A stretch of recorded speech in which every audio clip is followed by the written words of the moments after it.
Sinampa ng reklamong kriminal ang ilang matataas na opisyal ng pulisya dahil sa umano'y cover-up sa drug raid sa Maynila noong October 2022. Kabilang sa mga inireklamo ang dating hepe ng PNP Drug Enforcement Group o PDEG. May unang balita si Maki Pulido. 2 police general, 4 na police colonel, 1 police major at 5 police lieutenants ang sinampahan ng reklamong kriminal ng National Police Commission o NAPOLCOM sa Office of the Ombudsman. 38 naman ang police non-commissioned officers. Kaugnay ito sa di umano'y cover-up sa 6.7 billion peso shabu raid Oktubre noong nakaraang taon. Lahat ng akusado maliban sa 2 nakunan sa CCTV footage nung mismong raid. Noong Abril, isinapubliko ni DILG Secretary Benher Abalos ang CCTV footage kung saan nakuna ng di umano'y pagnakaw ng 42 kilos ng nakumpiskang shabu at ang di umano'y pagpalaya sa isang suspect na si Police Master Sergeant Rodolfo Mayo. Itong mga episode na ito, hindi ito mapangyayari kung hindi opisyal ang involved dito. Pinakamataas na opisyal na inireklamo si Police Lieutenant General Benjamin Santos na PNP Deputy Chief for Operations noon. At that time, siya yung Deputy Chief for Operations.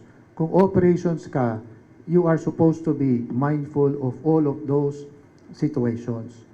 Kaya nga, ikaw yung the highest authority, nothing will happen below kung hindi ito i-authorize. Kasama rin sa inireklamo si Police Brigadier General Narciso Domingo, dating director ng PNP Drug Enforcement Group o PDEG.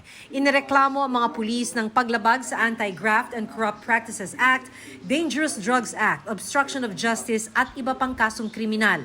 Inaasahang sa loob ng 2 linggo lalabas naman ang desisyon sa reklamong administratibong isinampa laban sa mga pulis. Ano yung administrative proceedings?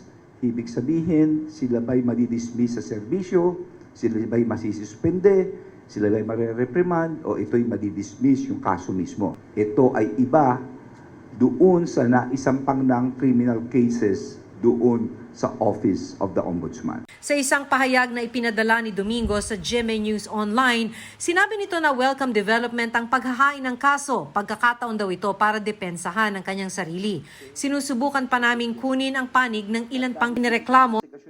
Ito ang unang balita, Maki Pulido para sa GMA Integrated News.